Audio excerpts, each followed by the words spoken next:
Admirável Mundo Novo, um livro de Aldous Huxley. O fim da família e do amor. Veja a seguir 2 páginas deste livro. Pais e mães, irmãos e irmãs, mas havia também maridos, esposas, amantes. Havia também a monogamia e o romantismo. Se bem que os senhores provavelmente não sabem o que vem a ser tudo isso, observou Mustafa Mondi. Eles balançaram a cabeça. A família, a monogamia, o romantismo, em toda parte o sentimento de exclusividade, em toda parte a concentração do interesse, uma estreita canalização dos impulsos e da energia. Meu filhinho, mamãe! A loucura é contagiosa. Meu amor, meu único amor, meu tesouro, meu tesouro. Mãe, monogamia, romantismo. A fonte jorra bem alto, o jato é impetuoso e branco de espuma. O impulso não tem mais que uma saída. Não é de admirar que esses pobres pré-modernos fossem loucos, perversos e infelizes. Seu mundo não lhes permitia aceitar as coisas naturalmente. Não os deixava ser sadios de espírito, virtuosos, felizes. Com suas mães e seus amantes, com suas proibições, para as quais não estavam condicionados, com suas tentações e seus remorsos solitários, com todas as suas doenças e intermináveis dores que os isolavam, com suas incertezas e sua pobreza. Eram forçados a sentir as coisas intensamente.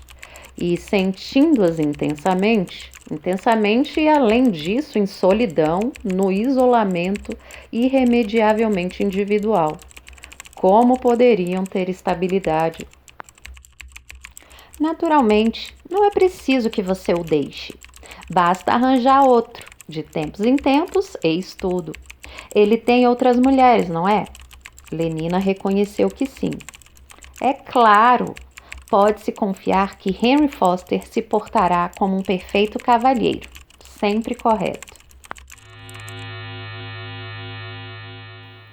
Qualquer semelhança com os conflitos de relacionamentos atuais não é mera coincidência. É agenda.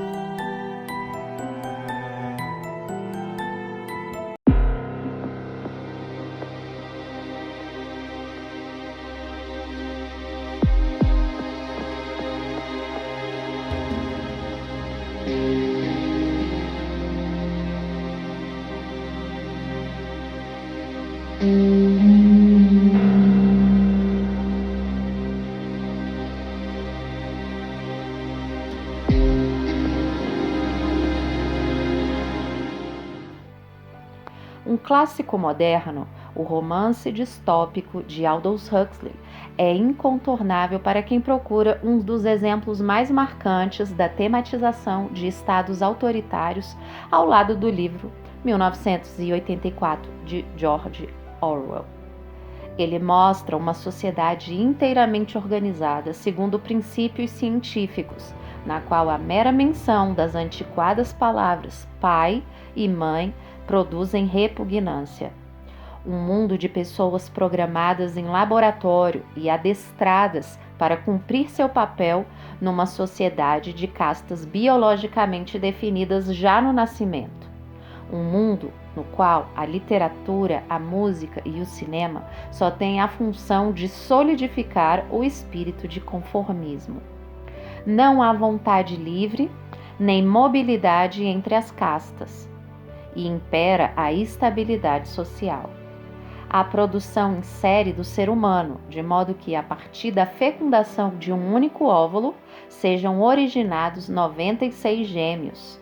Por meio desse processo, que recebe o nome de Bokanovsky, toda a comunidade é padronizada em grupos uniformes provenientes de um único embrião. O Estado científico totalitário zela por todos.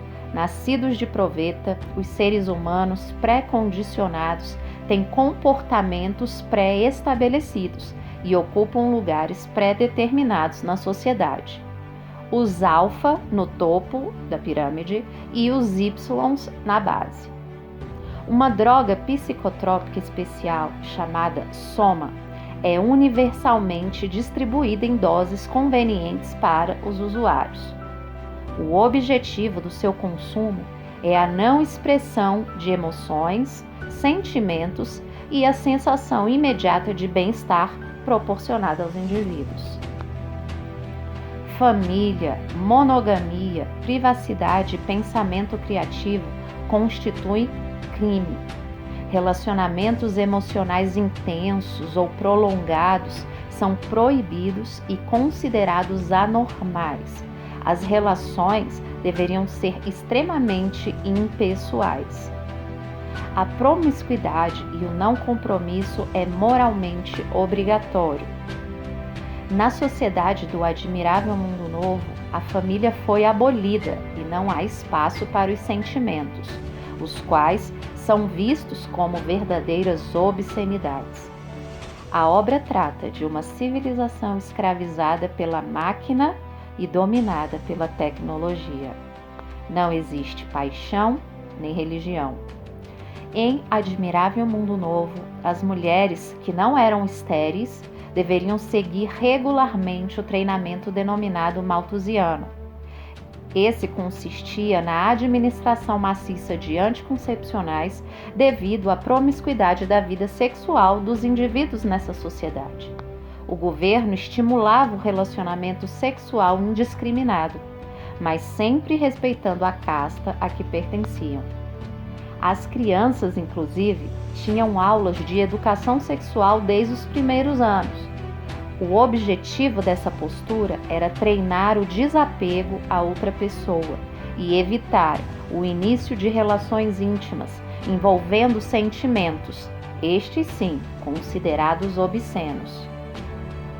Mas Bernard Marx, o protagonista do enredo, tem uma infelicidade doentia, acalentando um desejo não natural por solidão, não vendo mais graça nos prazeres infinitos da promiscuidade compulsória.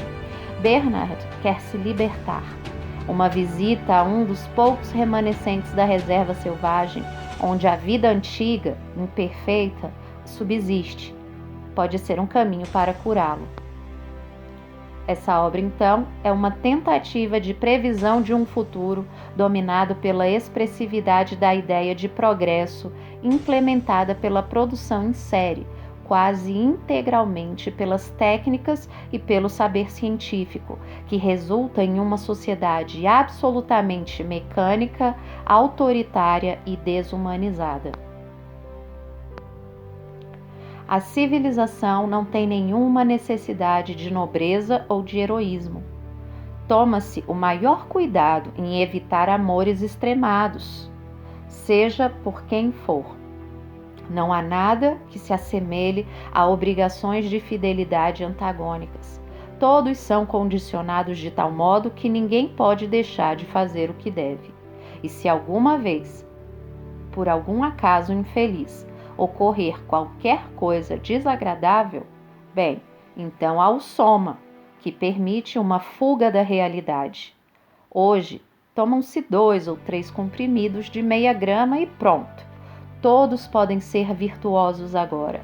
Pode-se carregar consigo mesmo num frasco pelo menos a metade da própria moralidade. O cristianismo sem lágrimas. Eis o que é o soma. Trecho de Admirável Mundo Novo, página 137.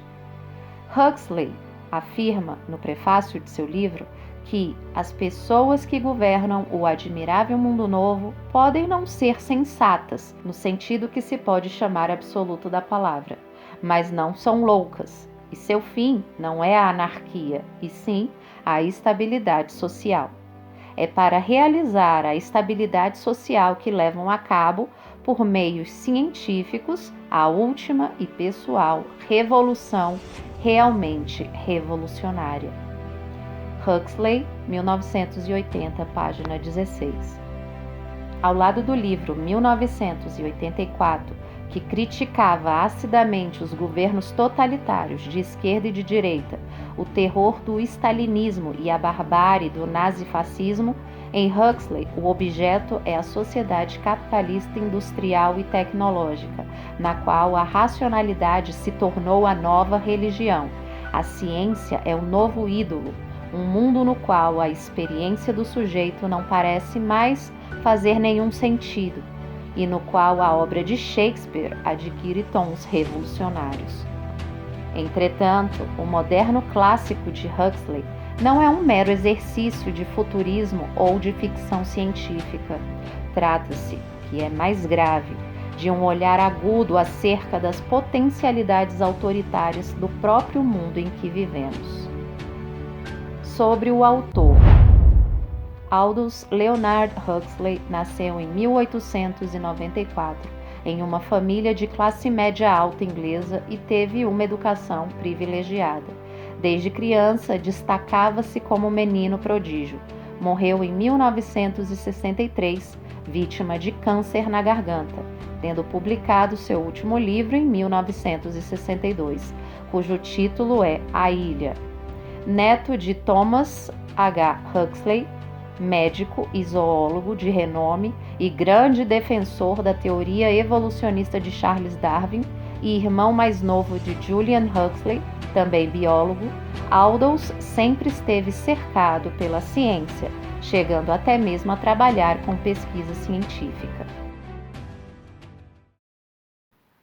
Admirável Mundo Novo, Aldous Huxley, 1894-1963. Literatura de ficção científica, manipulação genética, bioética, engenharia social e comportamental.